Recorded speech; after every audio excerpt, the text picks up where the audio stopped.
a todos. Então, vamos iniciar oficialmente a nossa webconferência de hoje, dia 7 de abril. Nós demoramos um pouquinho porque a gente está esperando para ver se entrava mais um pouquinho de profissionais. Tá? Mas vamos iniciar, que à medida também que vocês sabem que essa palestra ela é gravada, então depois, mais tarde, ela vai estar disponível no site, vocês poderão acessá-la por lá também. Então é importante que vocês divulguem para os profissionais que não puderam estar conosco aqui hoje participando ao vivo.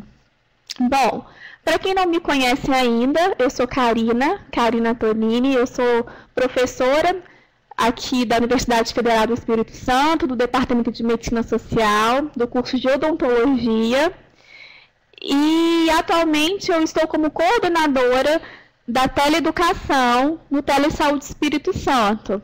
A Teleeducação é uma parte do Telesaúde que oferece serviços como webconferências, cursos à distância, materiais educativos, que agora nós estamos planejando vários materiais para vocês, para poder postar no site, com o objetivo de capacitação profissional. Gostaria de lembrá-los que é muito importante que vocês nos deem todas as informações solicitadas aqui nessa caixa do lado direito inferior da tela. Mesmo que vocês estejam em um ponto, mas vários profissionais assistindo. Eu preciso saber o nome. Por quê? Daqui a alguns dias, nós vamos disponibilizar os certificados de participação da webconferências lá no site. Então, eu preciso que vocês me passem esses nomes para a gente poder realizar essa conferência, né, de quem assistiu realmente, para poder fazer essa liberação do certificado. A gente precisa saber a categoria profissional, o município que vocês atuam e também o serviço, né, se possível. Então, eu espero que todos vocês possam colocar essas informações, dar essas informações que é super importante. Outra coisa que eu gostaria de falar para vocês que vocês podem sugerir temas para as nossas próximas webconferências. Então, podem sugerir aqui mesmo pelo chat ou também pelo nosso e-mail. Vocês estão vendo aí um e-mail nessa primeira página da apresentação. Então, logo embaixo, então vocês podem também sugerir temas ou pelo e-mail ou também pelo contato telefônico. Vocês já sabem, mas eu também vou relembrá-los que nós temos outro canal de comunicação, além das webconferências, que são as teleconsultorias. Então, as dúvidas que vocês tiverem no processo de trabalho, no manejo clínico, também podem ser enviadas pela teleconsultoria. Então, não esqueçam também desse serviço importante que o Telesaúde oferece para vocês. Eu não sei se vocês receberam um e-mail, vocês estão recebendo um e-mail, que nós estamos realizando uma pesquisa para avaliar a qualidade dos nossos serviços e também para que vocês deem sugestões de melhoria para os nossos serviços, principalmente, né, a teleconsultoria e o serviço de teleeducação. Então, se vocês estiverem recebendo esse e-mail com a nossa pesquisa, eu peço, por gentileza, por favor, que vocês respondam também para que a gente possa melhorar os serviços oferecidos a vocês. Tá bom? Eu acho que era isso, então agora eu vou apresentar para vocês a nossa palestrante de hoje. O tema da nossa webconferência é prevenção do câncer de colo uterino. Foi um tema também que foi sugerido por uma profissional da atenção básica, um tema bastante importante para a gente discutir aqui no Teleeducação, no Telesaúde. E a nossa palestrante é a doutora Valesca Rodrigues Lucena. Ela é médica de família, ginecologista e é telereguladora do Telesaúde Espírito Santo. Então, aproveitem muito a presença daqui da nossa palestrante, da doutora Valesca, para a gente poder tirar as dúvidas, compartilhar as experiências, tudo isso através do chat. E desde já eu queria agradecer a participação de vocês aqui conosco e, em especial, a participação da Valesca, por ter aceitado o nosso convite e por ter sempre se mostrado solícita e disposta aqui no Teleeducação. Então, eu passo a palavra para a Valesca, para que ela possa iniciar a sua webconferência. Karina, eu que agradeço a oportunidade e é sempre um prazer estar aqui, tanto participando como ouvinte e também de estar tendo essa oportunidade de conversarmos, batermos um papo sobre um assunto que é bem relevante na prática da atenção primária. Então, antes de a gente estar falando exatamente sobre câncer de colo uterino, a gente vai conversar um pouquinho sobre o colo uterino. O colo uterino é a parte do útero mais externa, mais próxima à vagina, essa parte que está aqui na imagem. Quando a gente coloca o espéculo, a gente tem essa imagem no exame especular. Qual a importância disso? A maior parte dos cânceres de uterinos são no colo uterino.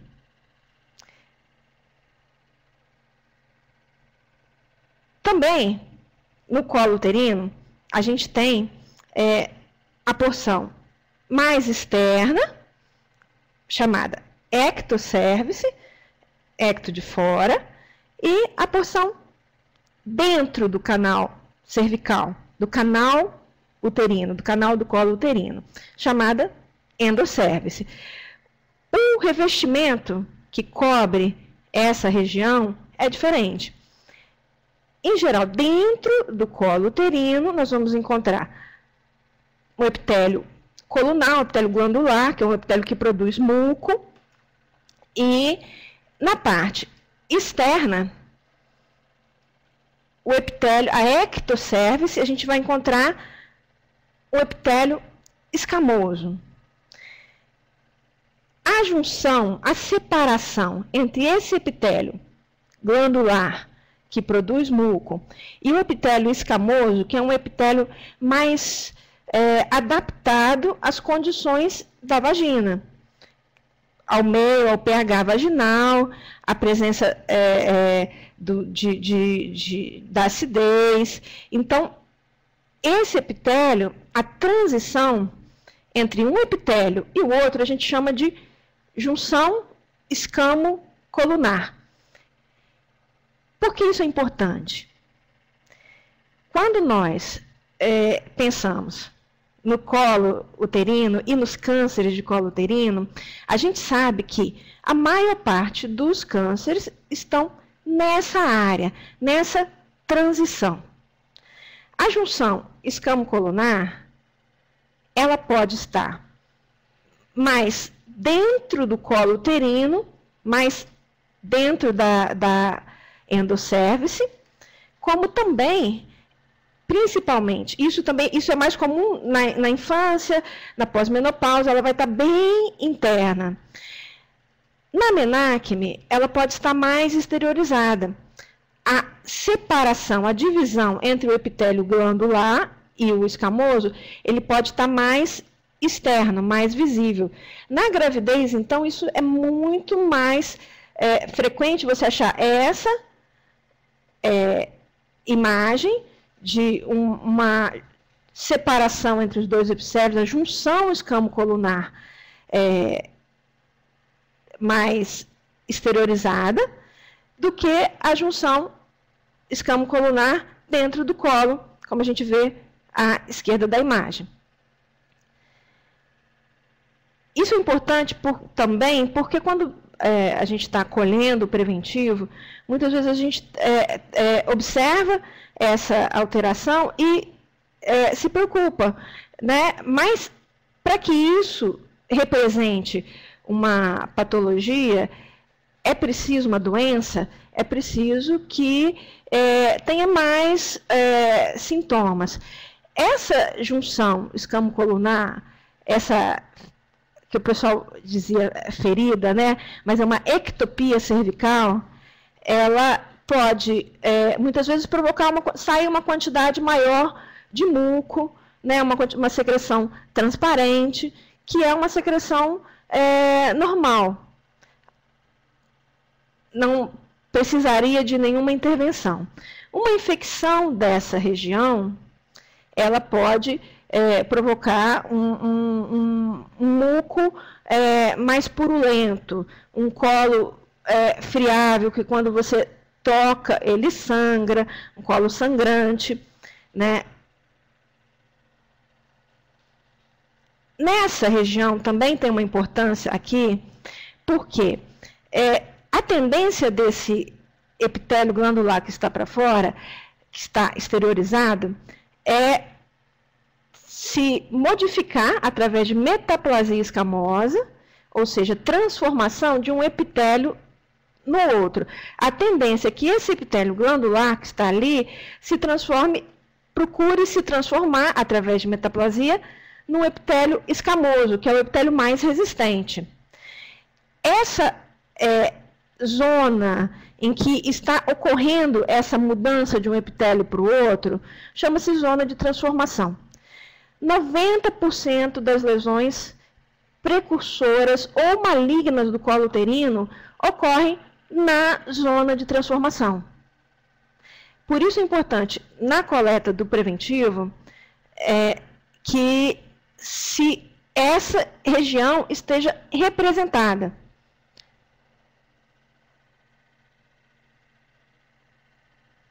Bom, o câncer de colo do útero, propriamente dito, fala de uma replicação desordenada, uma multiplicação desordenada do epitélio de revestimento do colo uterino.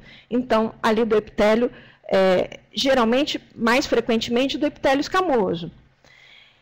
Mas é uma replicação que pode invadir estruturas e órgãos contíguos e também à distância, o que vai caracterizar uma neoplasia maligna, um câncer.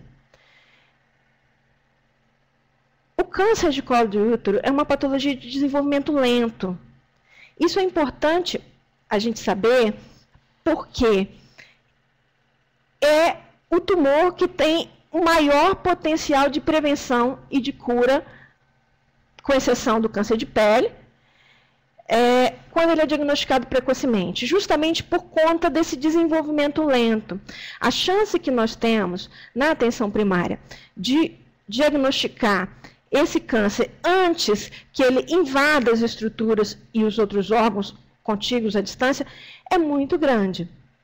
E quanto mais estruturada estiver a atenção primária e a equipe, as equipes de saúde da família, o menor número de cânceres avançados a gente vai encontrar lá na frente. Como eu já falei, a maioria dos cânceres de colo de útero são justamente daquelas células escamosas, do epitélio mais externo, 85% a 95% dos casos.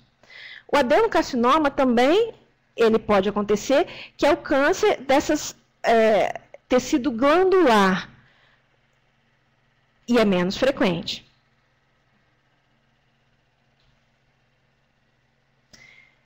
Por que nós devemos nos preocupar? Qual a importância que tem o câncer de colo uterino hoje?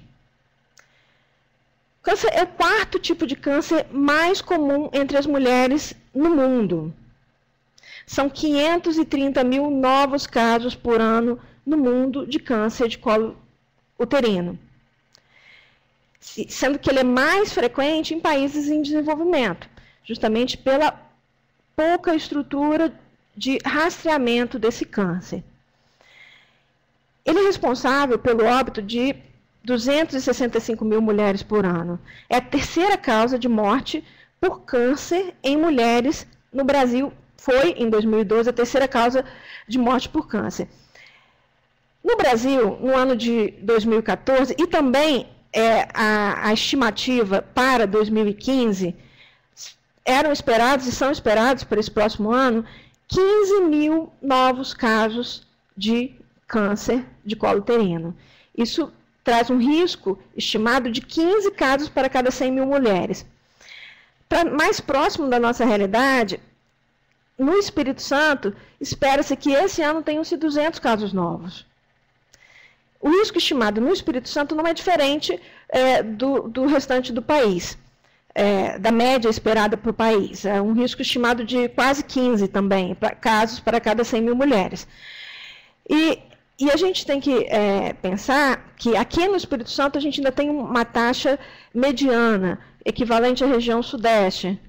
E na região norte do país, esse risco estimado sobe para 25, enquanto que na região sul gira em torno de 10 casos para 100 mil mulheres.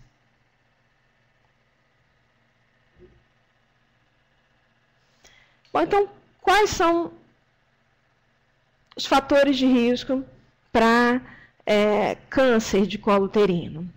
Bom, a prevalência de HPV nas pessoas com câncer cervical é de 99,7%. E chega-se à conclusão de que a infecção pelo HPV é uma causa necessária para o desenvolvimento do câncer de colo uterino. O HPV tem uma importância fundamental no desenvolvimento desse câncer, o que torna o câncer com uma relação direta por infecção viral, o principal câncer com uma relação tão direta, tão estreita. Existem 100 tipos de HPV. Desses, 40 tipos podem infectar o trato genital inferior. Cerca de 12 a 18 tipos de HPV são considerados oncogênicos, ou seja, para o colo uterino, são considerados capazes de provocar câncer do colo uterino. Mais uma informação importante é que o HPV 16 e o HPV 18 são responsáveis por cerca de 70% desses cânceres cervicais. Ou seja, os tipos oncogênicos mais importantes são o HPV 16 e o HPV 18.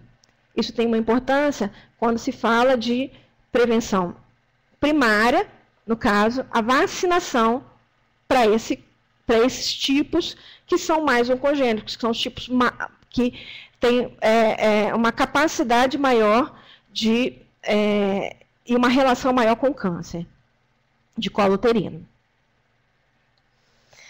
Por outro lado, a gente sabe que a infecção pelo HPV é muito comum. Até 80% das mulheres sexualmente ativas estão infectadas pelo HPV. Já foram, em algum momento da vida, infectadas pelo HPV. 32% dessas mulheres, justamente pelos tipos 16 e 18, que são os mais oncogênicos. Então, era de se esperar que a incidência de câncer fosse altíssima. Mas a gente sabe, como eu já falei, que a incidência, apesar de grande, ela não gira em torno de 32% da população. Ela gira em torno, numa incidência anual, de 500 mil novos casos por ano. O câncer, então, considerando isso, é um desfecho raro, mesmo na presença do HPV. Então, a conclusão é que a infecção pelo HPV é um fator necessário, mas não é suficiente para o desenvolvimento do câncer de colo uterino.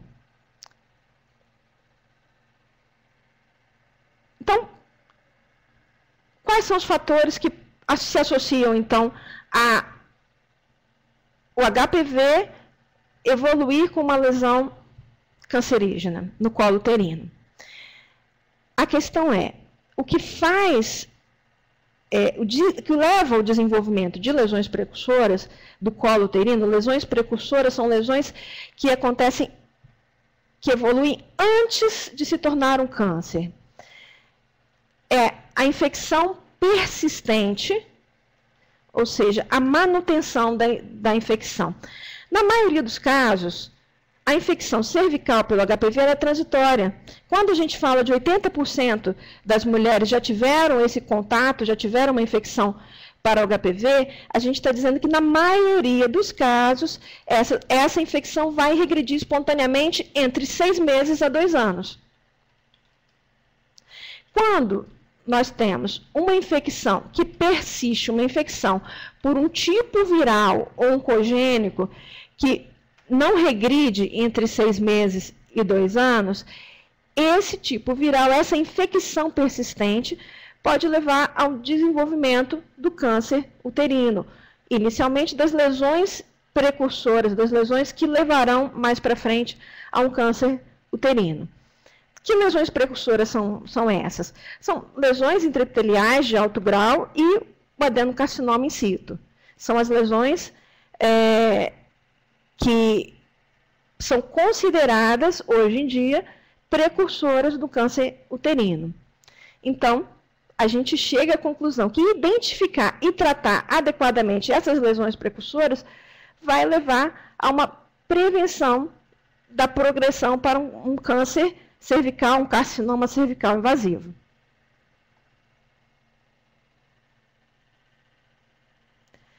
Então, o que leva, quais fatores a gente pode considerar que são fatores de riscos que levariam a uma infecção persistente para o papilomavírus? Os aspectos que podem determinar a regressão à persistência são diversos. Primeiramente, fatores ligados ao próprio vírus, o tipo, a carga viral, se a infecção é única ou múltipla. Fatores ligados à imunidade são muito importantes. A gente sabe que mulheres imunossuprimidas, por exemplo, com HIV, ou que fazem terapias imunossupressoras, por câncer ou por patologias imunológicas, elas têm uma chance muito maior e um aumento muito grande de infecção persistente pelo HPV, levando-as a terem uma incidência muito maior de câncer de colo uterino. Fatores ligados à genética, fatores ligados ao comportamento sexual. A gente tem que ver aqui que o início precoce da vida sexual é um fator de risco, um número de parceiros sexuais, a promiscuidade sexual da própria mulher, como também do seu companheiro, também pode ser um fator ligado a essa infecção persistente. A idade é um fator que é importante. Pacientes, a maioria das pessoas, das mulheres, com menos de 30 anos, com infecção pelo HPV, e elas têm uma regressão espontânea dessa infecção.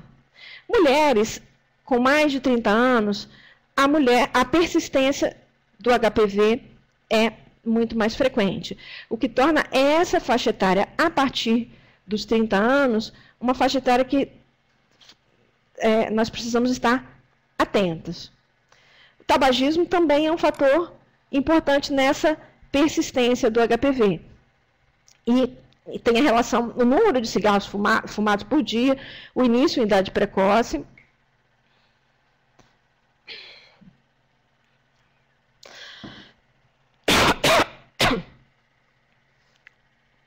As manifestações clínicas. Infecção pelo HPV, a maioria é assintomática. Quero uma água. Pode acontecer também a infecção pelo HPV de apresentar lesões subclínicas que são inaparentes. Em geral, podem ser visíveis quando se aplica reagente como ácido acético, o Lugol, no teste de Schiller, e durante a colposcopia. lesões clínicas, principalmente HPV 6 e 11, se manifestam como condiloma, verruga genital, crista de galo. Bom, as lesões precursoras do câncer de colo uterino, em geral, são assintomáticas, né? Por isso, a importância do rastreamento. A gente vai descobrir essas lesões precursoras através do exame preventivo, o exame citopatológico, que é o exame de escolha para o rastreamento, pela colposcopia, pela biópsia, se faz o diagnóstico. O câncer de colo uterino, propriamente dita, num estádio já invasor, a paciente pode apresentar sangramento vaginal espontâneo após o coito ou após o esforço, leucorreia, dor pélvica, queixas urinárias e intestinais, principalmente se o câncer for muito avançado. No exame especular, vai ser visível sangramento, tumoração, ulceração, necrose, no toque, alterações na forma, no tamanho, na consistência, na mobilidade do colo do útero e estruturas subjacentes. Esse quadro de câncer avançado é justamente o que a gente quer evitar.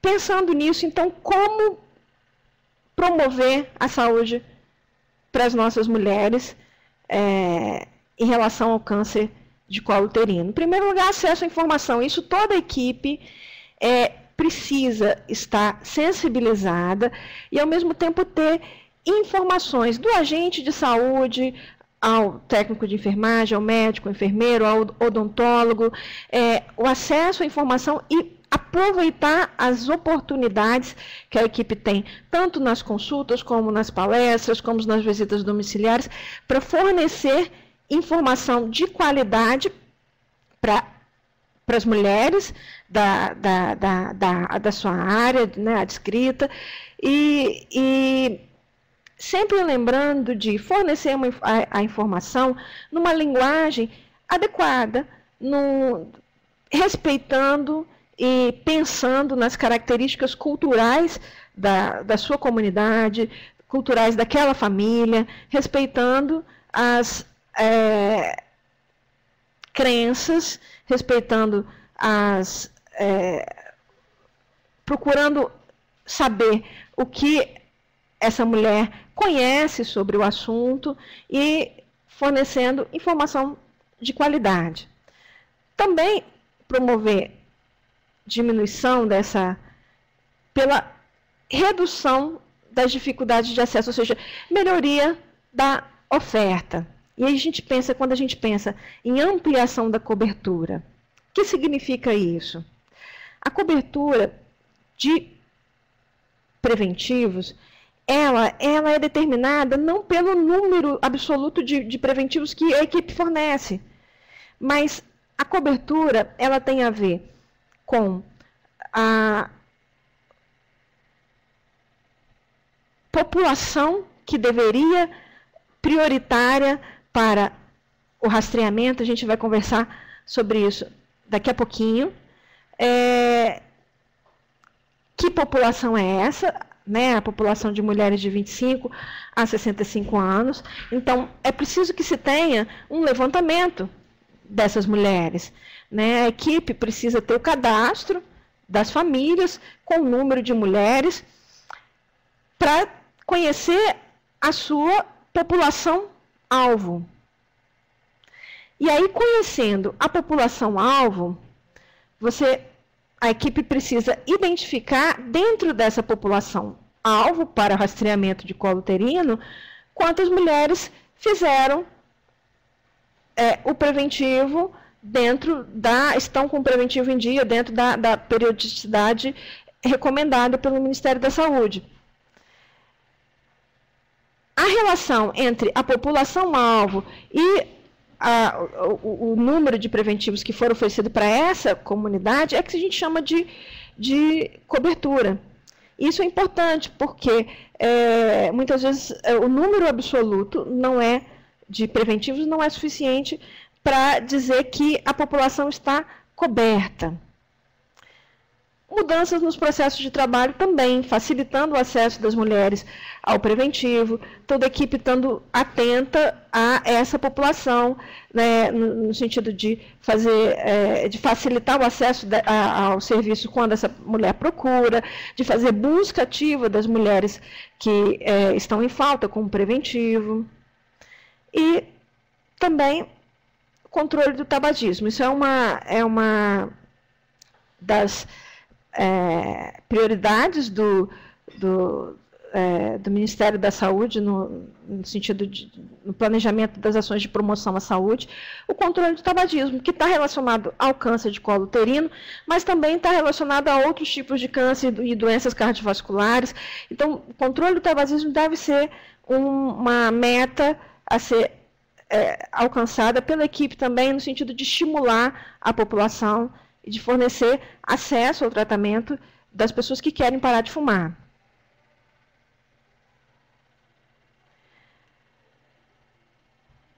Como fazer, então, prevenção? A prevenção primária seria a diminuição do risco do contágio do HPV, já que ele é um fator necessário para a presença para a evolução das lesões até o câncer de colo uterino.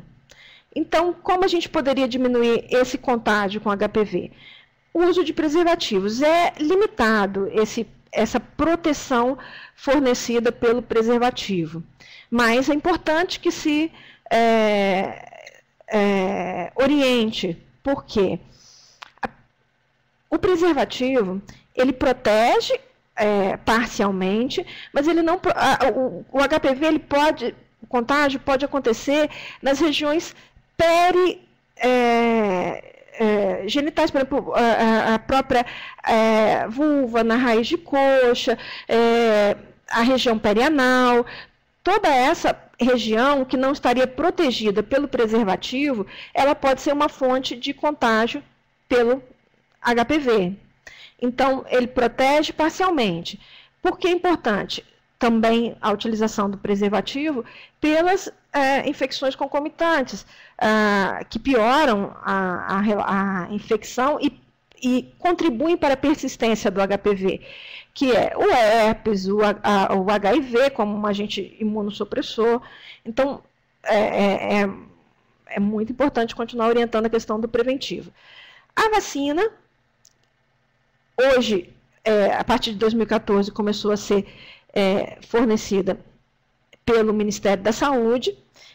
A vacina fornecida pelo Ministério é a quadrivalente. Existe a vacina bivalente também, que também fornece uma proteção semelhante para câncer de colo uterino.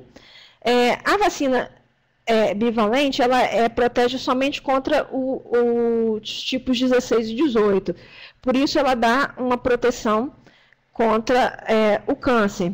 A quadrivalente, que é fornecida pelo Ministério da Saúde, ela também dá uma proteção aos subtipos 6 e 11, que são os subtipos que mais produzem condiloma, lesões vegetantes na região vulvar, na região genital. Essa proteção, ela também é importante porque esses tipos 6 e 11 têm uma relação com câncer vulvar. Então, essa vacina quadrivalente é oferecida para meninas na faixa etária de 9 a 13 anos, preferencialmente que não iniciaram a vida sexual. Com a vacina, essas meninas precisam continuar colhendo preventivo? Sim. Por quê? Porque a proteção é contra os subtipos 16 e 18. São responsáveis por 70% dos cânceres. Mas não dá uma proteção para os outros subtipos. Então, que são responsáveis hoje por 30% dos cânceres de colo uterino. Então,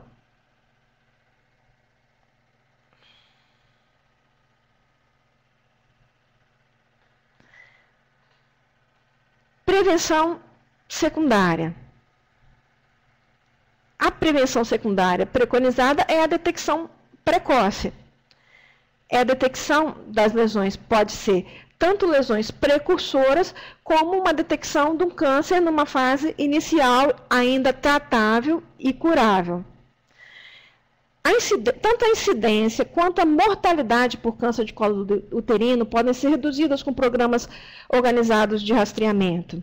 Países desenvolvidos que têm um programa organizado de rastreamento conseguiram diminuir substancialmente a sua incidência de câncer de colo uterino. A Organização Mundial de Saúde, ela afirma que se a cobertura de rastreamento é de 80%, há uma diminuição de cerca de quase 60% dos casos de câncer de colo uterino. Então, isso mostra a importância de nos organizarmos para a nossa população de mulheres, no sentido de produzir esse rastreamento, oferecer esse rastreamento adequado.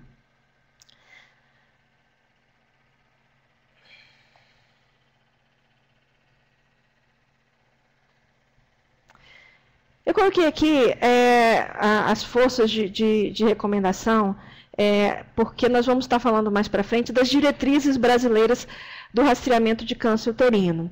E eles se basearam nos níveis de evidência e na força de recomendação para recomendar as práticas que nós vamos citar mais para frente. Então, uma prática que tem um grau de recomendação A é uma prática recomendada e ela tem uma evidência muito forte de que ela é positiva, de que ela é benéfica. Uma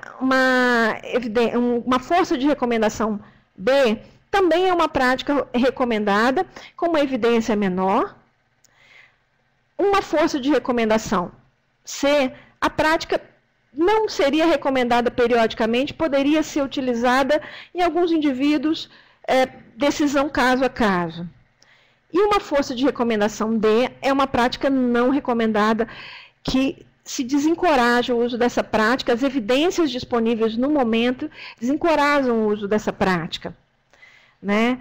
Então, essas forças de recomendação são importantes para a gente basear a nossa prática em evidências científicas e não na tradição. Então, vamos lá.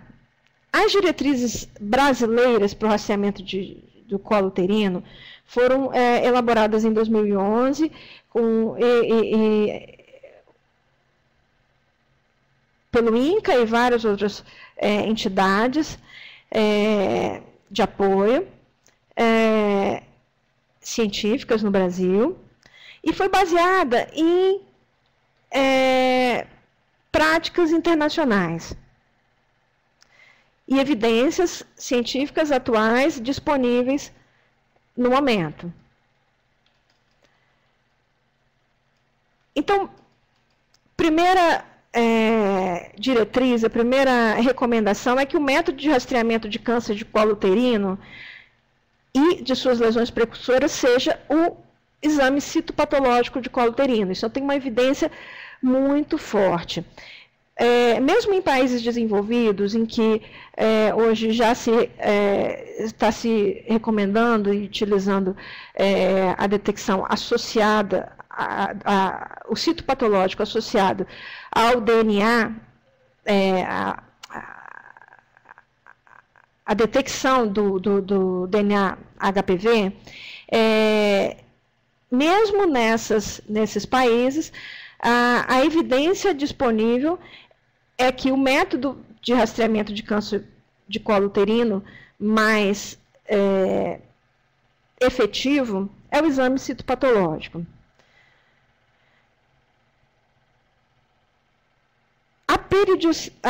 periodicidade, o intervalo entre os exames, ele deve ser de 3 anos. Após 2 exames negativos com intervalo anual. O objetivo desse repetição anual, desses 2 exames negativos com intervalo anual inicialmente, é reduzir a possibilidade de ter um resultado falso negativo. As evidências disponíveis mostram que o rastreamento anual não é mais efetivo do que o intervalo de 3 anos. Essa periodicidade de 3 anos é uma recomendação da Organização Mundial de Saúde e são diretrizes da maioria dos países com programa de rastreamento organizado. Essa é uma recomendação que já vem sendo feita desde 1988 no nosso país, mas a gente sabe que ainda há uma cultura, tanto da população quanto dos profissionais, de indicarem o rastreamento anual. Apesar de o rastreamento anual não reduzir a incidência nem aumentar a detecção de cânceres.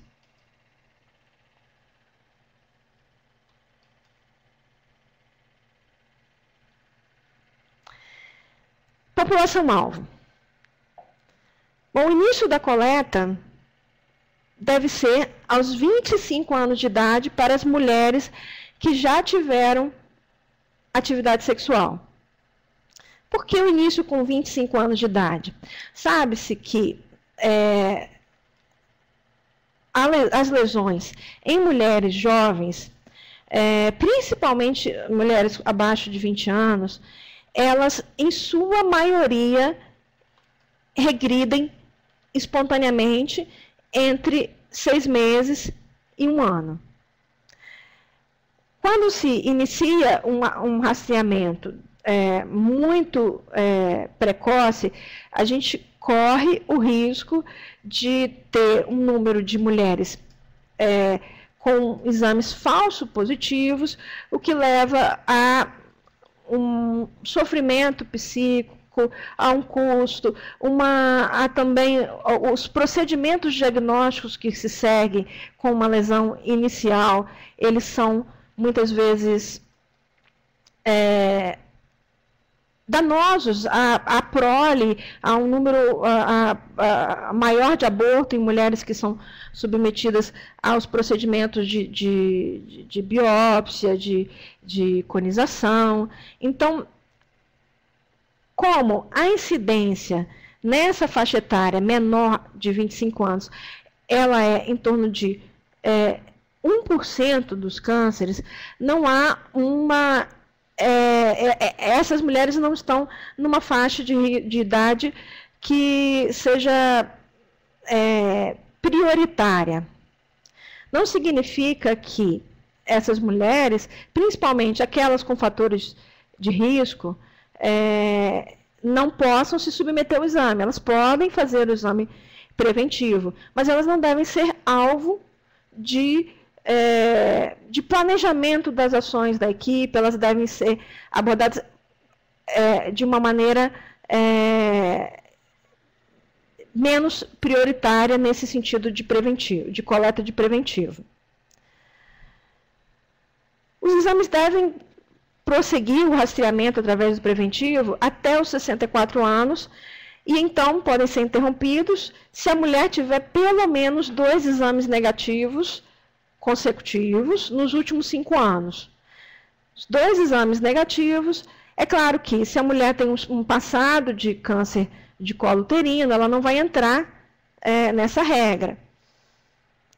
Mulheres com mais de 64 anos que nunca fizeram preventivo, a orientação é realizar 2 exames com intervalo de 1 a 3 anos.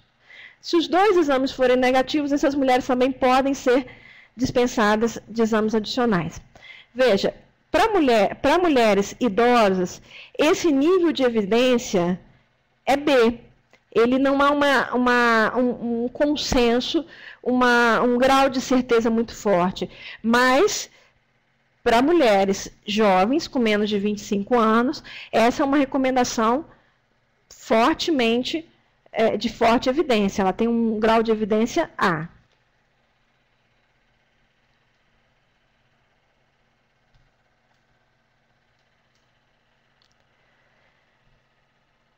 Essas recomendações não são adequadas para mulheres em situações especiais. Por exemplo, mulheres portadoras do vírus HIV ou mulheres imunodeprimidas.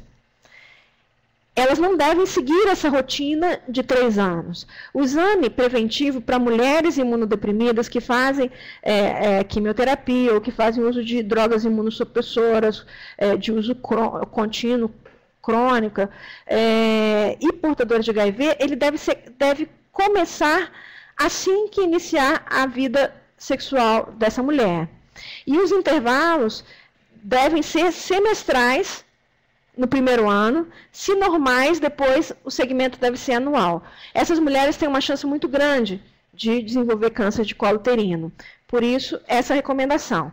Mulheres HIV positivas, se elas estiverem com CD4 abaixo de 200, elas devem ter deve ser priorizada essa correção dos níveis CD4. Por quê? Mulheres com CD4 normal ou acima de 200, elas têm um risco menor do que as mulheres com o CD4 baixo. Enquanto essas mulheres estiverem com CD4 abaixo de 200, o preventivo deve ser feito a cada 6 meses. A recomendação para gestantes deve seguir as mesmas recomendações para as mulheres que não estão grávidas. A mulher gestante ela pode colher o preventivo, ela não deve ter uma periodicidade diferente, o período é o mesmo a cada 3 anos, de acordo com a faixa etária dela, mas a gente tem que pensar em aproveitar a oportunidade do pré-natal para estar rastreando essas mulheres que muitas vezes estão com o preventivo há mais de 3 anos sem fazer, ou nunca fizeram. Então, essa é uma oportunidade.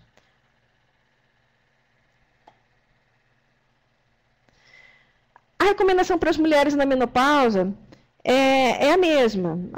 Nós já falamos, né, de mulheres acima de 65 anos, mas mulheres abaixo de 65 anos também é a cada 3 anos. E aí pode ser que para essas mulheres seja preciso o uso de estrogênio prévio antes da realização da coleta. E pode ser feito com creme de estrogênios conjugados, que muitas vezes está disponível, algumas vezes no posto de saúde, ou creme de estriol, né, preferencialmente à noite, pode ser usado... tudo bem? Eu fiz alguma coisa? Só um minutinho, a imagem sumiu aqui.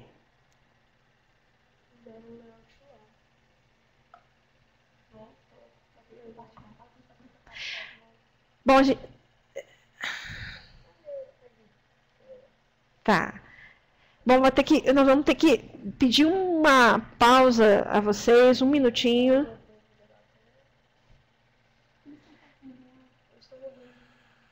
Agora?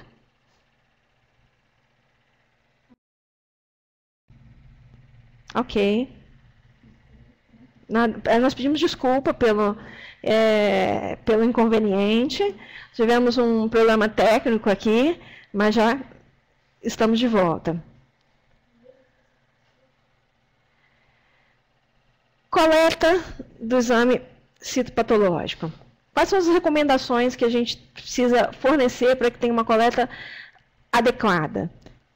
Evitar, 48 horas antes da coleta, o uso de lubrificantes, de espermicidas, de medicamentos vaginais, exames intravaginais. Aí a gente tem que lembrar da ultrassonografia, que muitas vezes essa mulher fez uma ultrassonografia 48 horas antes e essa ultrassonografia endovaginal foi utilizado lubrificante. Então, são recomendações que têm que ser feitas.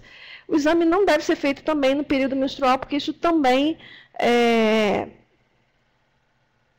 vai prejudicar a amostra. Considerando isso, a gente tem que lembrar também, na hora da coleta, que o uso de vaselina, o uso de lubrificante no espéculo também prejudica a amostra. Se a mulher ela tem uma atrofia, precisa de uma lubrificação, tem uma secura vaginal por conta, uma atrofia vaginal pela idade, pode ser utilizado soro fisiológico no lugar da vaselina, no lugar do lubrificante.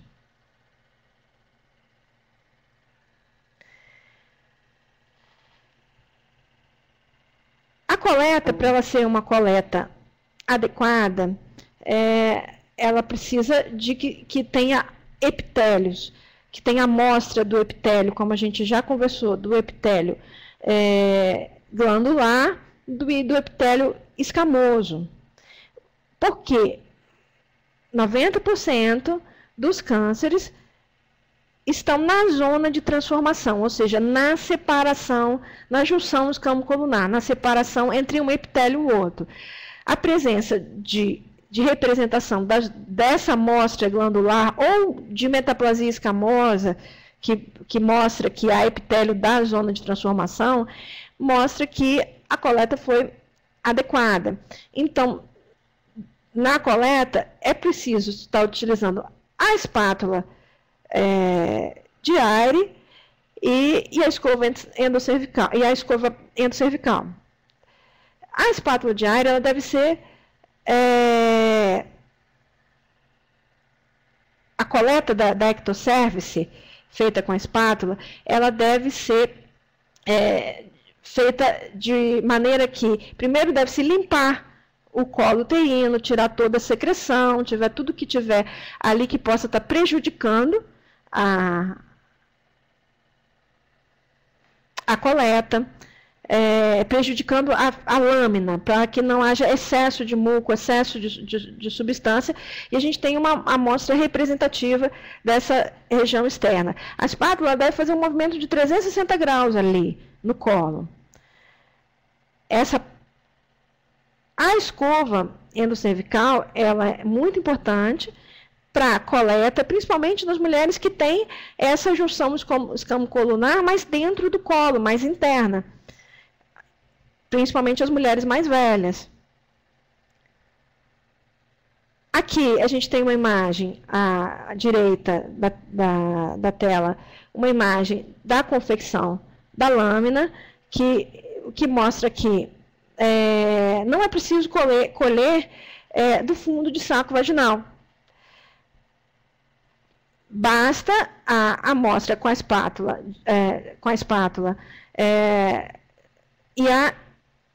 e com a escova. A lâmina precisa ser identificada para não correr o risco de perder. Essa lâmina precisa estar bem identificada com lápis.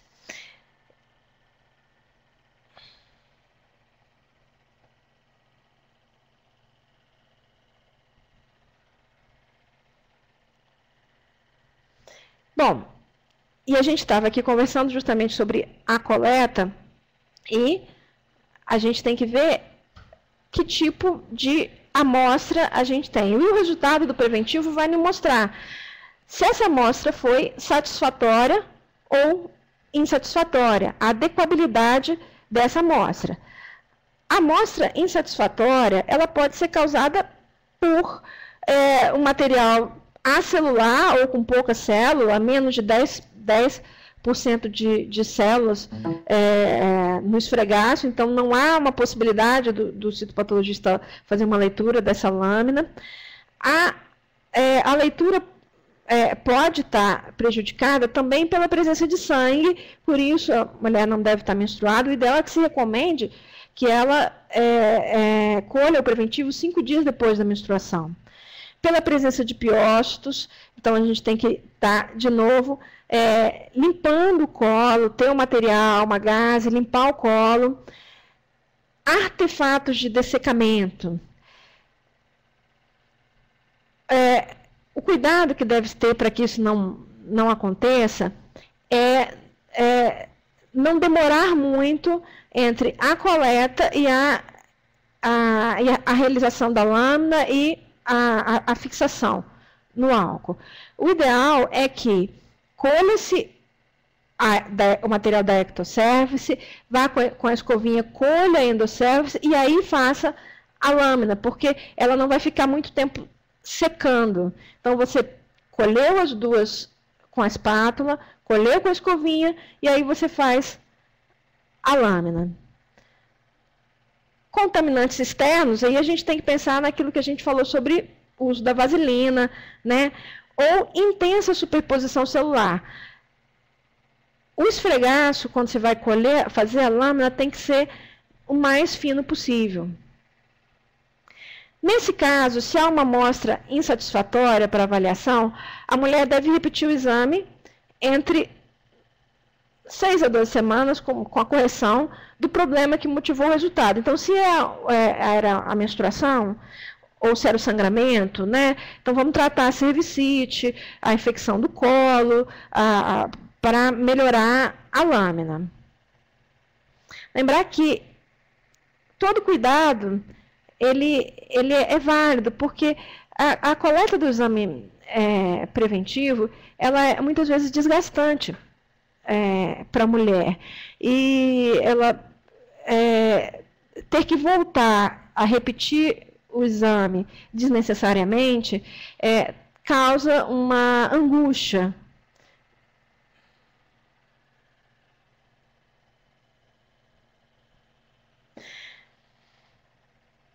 Então, uma amostra satisfatória, ela, em geral, ela vai ter ela vai ser adequada e ela vai mostrar a presença de células escamosas, de células glandulares ou de células metaplásicas. A presença de células glandulares e células metaplásicas mostra que a coleta está adequada. Ela fala a favor de uma amostra bem colhida, porque ela tem uma representação da zona de transformação. Bom, e se houver nessa amostra que foi satisfatória apenas a presença de células escamosas, o que fazer? A recomendação nesse caso, com esfregaço, somente células escamosas, é que esse preventivo ele deve ser repetido com um intervalo de 1 ano. Isso é mais frequente até em mulheres idosas, porque a junção escamocolunar muitas vezes está muito dentro do colo. Com 2 exames normais anuais, o intervalo pode voltar de novo a ser de 3 anos.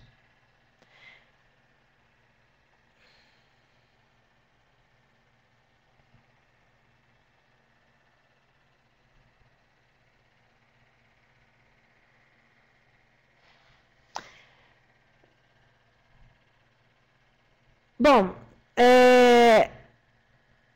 como a gente já começou a falar dos resultados do preventivo, a gente vai agora falar a nomenclatura utilizada e recomendada no Brasil.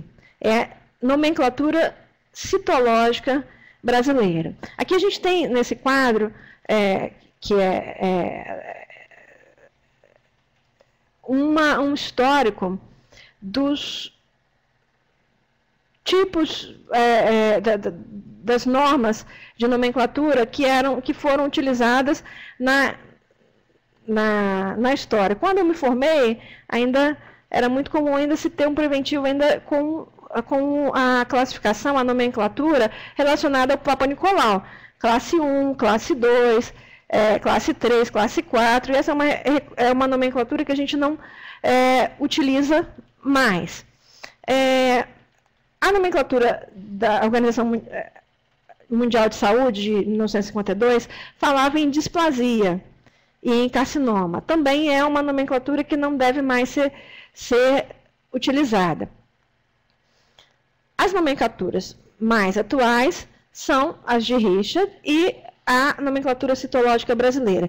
A nomenclatura citológica brasileira ela é importante na nossa prática clínica de atenção primária, porque ela diferencia, basicamente, as lesões que são de risco das lesões que não são de risco. As lesões com uma alta chance de evoluírem para câncer, das lesões que têm uma baixa chance de evoluir para câncer.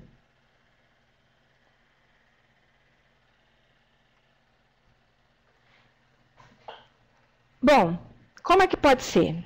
O resultado pode vir normal, o resultado pode ter alterações benignas ou pode ter atipias de significado indeterminado. E a gente vai depois aqui especificar o que são essas atipias de significado indeterminado. As lesões podem ser lesões de baixo grau ou lesões de alto grau para câncer. As lesões de baixo grau são lesões que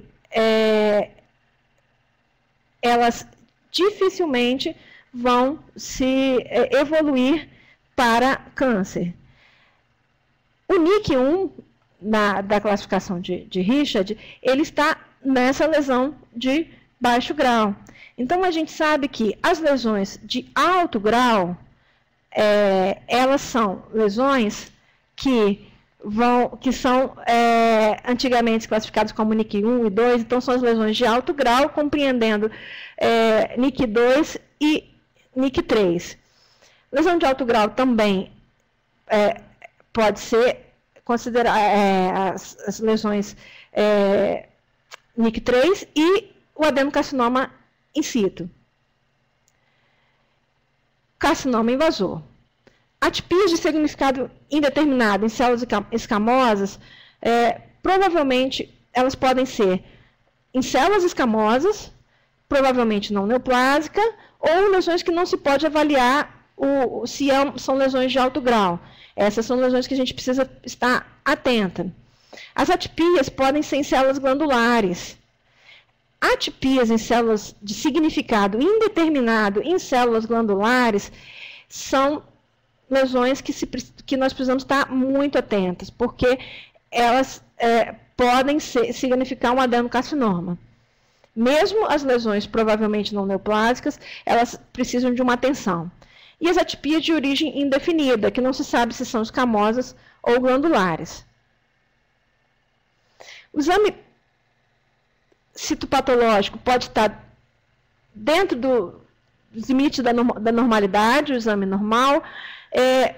O exame citopatológico normal também pode vir lá no laudo como alterações celulares benignas, reativas ou reparativas. Nesse caso, a gente vai ter inflamação, metaplasia escamosa, imatura, que também tem uma relação. Esse termo imatura tem uma relação com o processo de reparação, processo de inflamação. Reparação, atrofia, principalmente nas mulheres na menopausa. Radiação, resultado indicando radiação, são mulheres que foram submetidas à radiação, isso deve estar informado no pedido do exame. A presença de achados microbiológicos, lactobacilos, cocos, outros bacilos também é flora normal, não tem nada para tratar aqui. Quando a gente tem um resultado de inflamação, a gente só vai tratar uma possível inflamação, uma possível infecção, se essa paciente tiver uma queixa. E se a paciente tiver uma queixa, ela deve ser colocada na mesa para o exame ginecológico e ser avaliado o tipo de corrimento, tipo de leucorreia. A orientação aqui é seguir a rotina normal, a cada 3 anos. O que é colposcopia? A colposcopia é um procedimento realizado com colposcópio que ele tem a função de ampliar a visão do médico ginecologista que vai fazer o exame. É importante a equipe estar... muitas vezes a mulher precisa, quando ela tem uma lesão de alto grau, ela tem uma lesão suspeita, ela vai precisar ser encaminhada, referenciada para a colposcopia. E eu botei essa imagem aqui porque muitas vezes a equipe toda não conhece como é feito o exame. É um exame que é um exame simples, é um exame que não é um exame invasivo. Isso é importante para tranquilizar a paciente que vai fazer o exame. Muitas vezes o agente de saúde ouve, às vezes, as angústias da paciente, e a paciente muitas vezes tem medo, medo do câncer, medo da doença, medo de se submeter a um procedimento, que é um procedimento bem simples, muito parecido com o exame ginecológico, mas o colposcópio permite uma visão ampliada, mais iluminada das lesões. Nesse momento, o ginecologista, com essa visão ampliada, ele vai poder ter a oportunidade de fazer biópsia da lesão, ou até pequenos procedimentos mesmo que já são tratamento. As recomendações após o resultado do exame citopatológico anormal. Bom, se a gente tem atipias de significado indeterminado, em primeiro lugar, verificar, são em células escamosas? São em células glandulares? São de origem indefinida? Se são em células glandulares ou de origem indefinida, essa paciente, mesmo sendo atipias de significado indeterminado, mesmo sendo provavelmente não neoplásica, ela deve ser encaminhada imediatamente para a colposcopia. Atipias de células glandulares, sempre colposcopia. Atipias de origem indefinida, sempre colposcopia. Mas se for em células escamosas, a conduta vai depender do fato da lesão ser provavelmente neoplásica ou provavelmente não neoplásica, ou uma lesão que não se pode afastar, lesão de alto grau. Se é uma lesão provavelmente não neoplásica, não há necessidade de se encaminhar essa paciente para colposcopia. Essa paciente pode repetir a citologia em 6 meses, se ela tiver mais do que 30 anos, a repetição deve ser em 6 meses. Se essa paciente é uma paciente jovem, com menos de 30 anos, a repetição pode ser em 1 ano. No próximo preventivo, se essa alteração em células escamosas, essas atipias, persistirem ou se apresentar uma lesão mais grave, ela deve aí sim ser encaminhada para colposcopia. Mulheres com menos de 20 anos, adolescentes, elas podem ser acompanhadas até mais tempo, podem ser acompanhadas até 2 anos para avaliar essa atipia, porque elas muito provavelmente vão regredir. Então, principalmente se estiver grávida, pode esperar um pouco mais para encaminhar a colposcopia as mulheres com menos de 20 anos. Por outro lado, mulheres imunossuprimidas, mulheres com HIV, mulheres em terapia imunossupressora, não seguem essa regra. Elas devem ser encaminhadas imediatamente para colposcopia. Atipias em células escamosas. Então, uma lesão intraepitelial de baixo grau, ela é uma lesão de baixo grau de suspensão. Ela tem um pequeno grau de suspensão para câncer. Em geral, essa lesão intraepitelial de baixo grau, chamada, que abrange aí o NIC1, ela é uma lesão que ela representa muito mais a infecção pelo HPV.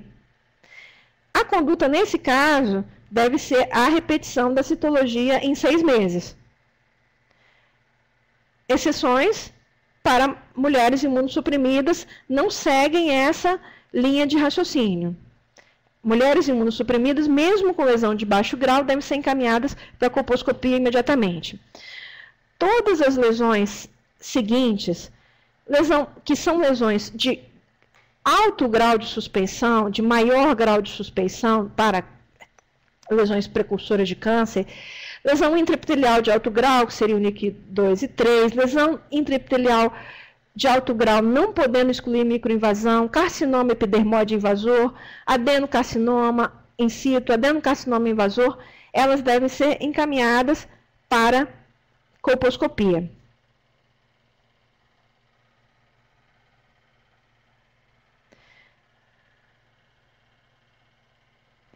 Situações especiais, a gente já falei, já no slide anterior, nós já falamos. O tratamento, ele pode ser, se ele é inicial, lesões precursoras iniciais, pode ser feito até durante a colposcopia, como a gente mostrou lá, é tirada da área alterada ali, pode ser feita conização. A cirurgia mais extensa, ela pode estar indicada para casos em que já há uma invasão, pode ser necessário radioterapia, ou tratamento com quimioterapia, combinado com radioterapia, mas a gente sabe que lesões por câncer levam mais de 10 anos para evoluírem. Então, se instituirmos uma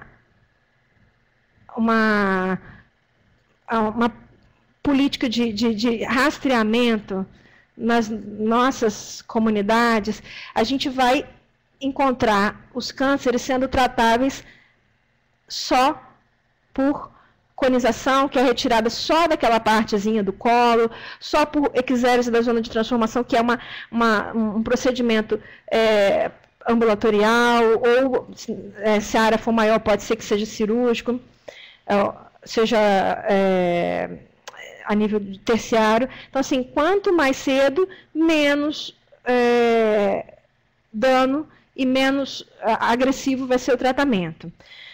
Infelizmente, a gente tem que pensar também que a equipe tem que estar pronta, porque algumas vezes o câncer de colo de útero ele não vai conseguir ser tratável, e a equipe de saúde da família ela deve estar pronta para proporcionar a essa mulher cuidados paliativos juntamente com a equipe de nível terciário. Então, cuidados para os pacientes com lesões muito avançadas, prestar tanto o apoio dos cuidados pela equipe, mas na identificação de redes de apoio familiares, redes de apoio da comunidade, apoio espiritual.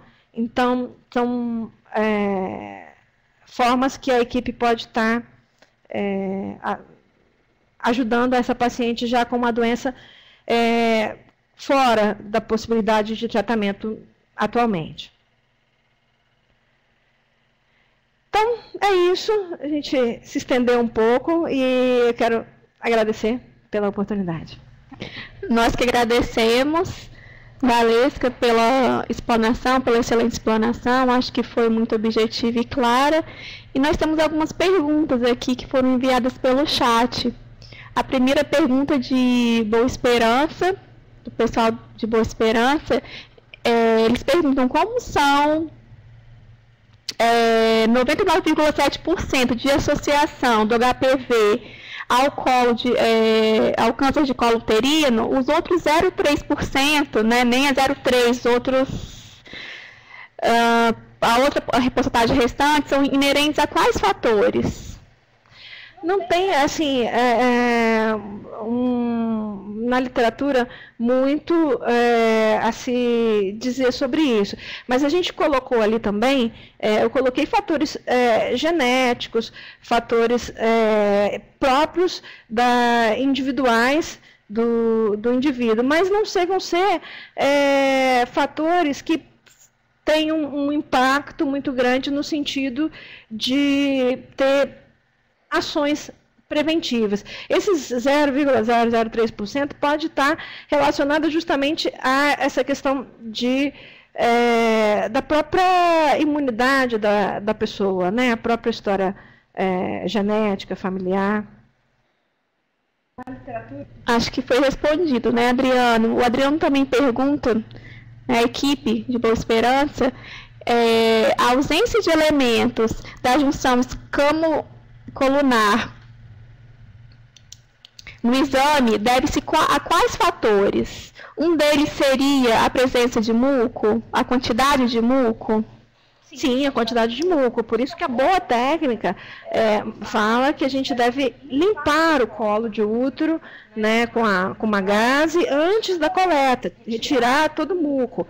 A outra coisa que pode estar acontecendo é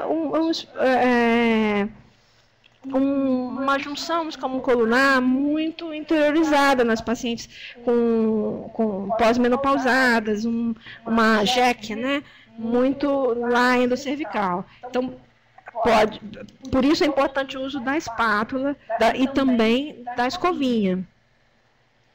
Ok. Então, aqui durante a explanação, eu perguntei para eles, Valesca, sobre como que são ações de promoção, de prevenção realizadas pelas equipes, se eles apresentam alguma dificuldade de diagnóstico no rastreamento. Não teve muita participação, não tiveram muitas participações, mas a Amabile é de Mantenópolis, ela colocou que eles perderam, né, enquanto equipe, muita credibilidade pela demora do resultado. No caso do município dela, chega a demorar 4 meses a entrega do resultado à unidade de saúde. Então, eu queria que você falasse um pouquinho sobre isso. Quais são as consequências dessa demora da entrega do resultado?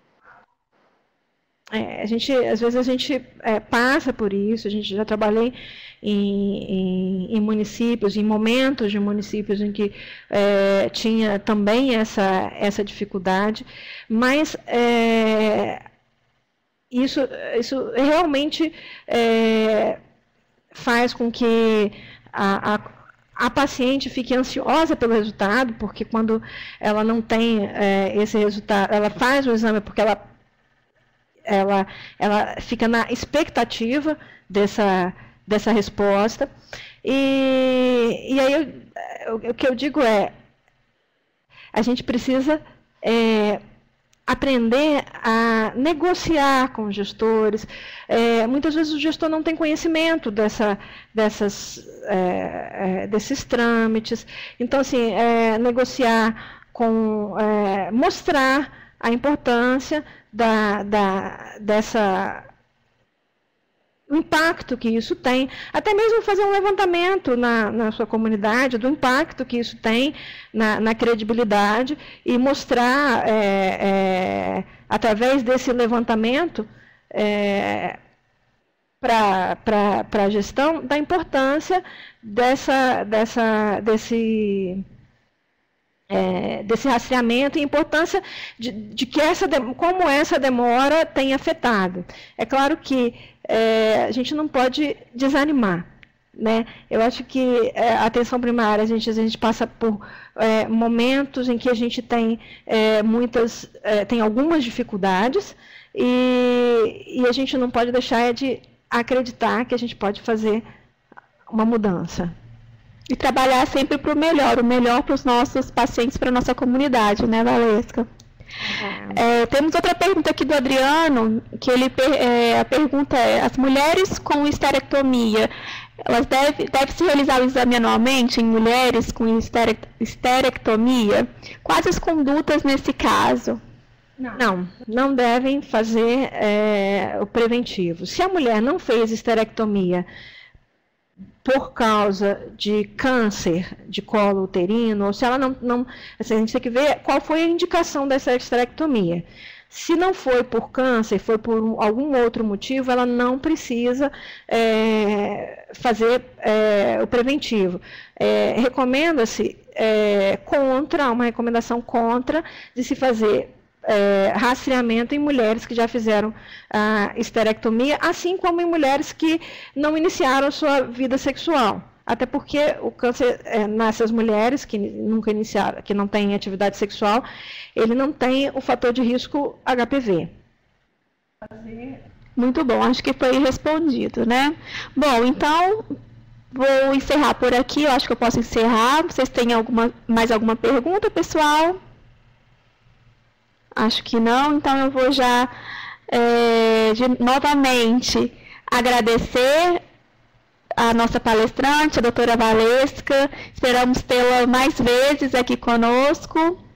Foi uma webconferência muito esclarecedora, clara, objetiva. Eu acho que nos auxiliou bastante, né, na atenção, aí principalmente no rastreamento do câncer de colo de útero. Tá falhando? Eu acho que pode ser a internet, Adriano, de vocês.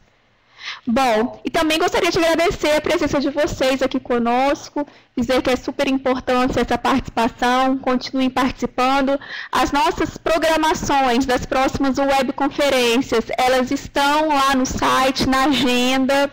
Então, só para ratificar, eu vou falar aqui para vocês que na semana que vem, no dia 15/4, quarta-feira, às 2 horas, nós teremos uma webconferência sobre acolhimento a vítimas de violência, porta de entrada na linha de cuidados. No dia 22/4, também quarta-feira, teremos uma conferência sobre segurança viária. E no dia 29/4, quarta-feira, às 2 horas, falaremos sobre notificação dos agravos e acidentes de trabalho pela PS. Então, não percam e divulguem essa agenda. Quer falar alguma coisinha? Voltando só um minutinho à pergunta do Adriano lá sobre os 99,3% dos exames com HPV, a gente tem que lembrar um outro fator aqui. Essas cânceres, 99,3% tinham o 99,7%, desculpa. 99,7% tem a presença do HPV detectado, o que não quer dizer que esses 0,3% não tenham HPV. Talvez não tenha sido detectado naquele momento. Ok. Então vamos encerrar. Uma boa tarde a todos e até a próxima. Obrigada a todos. Prazer estar com vocês.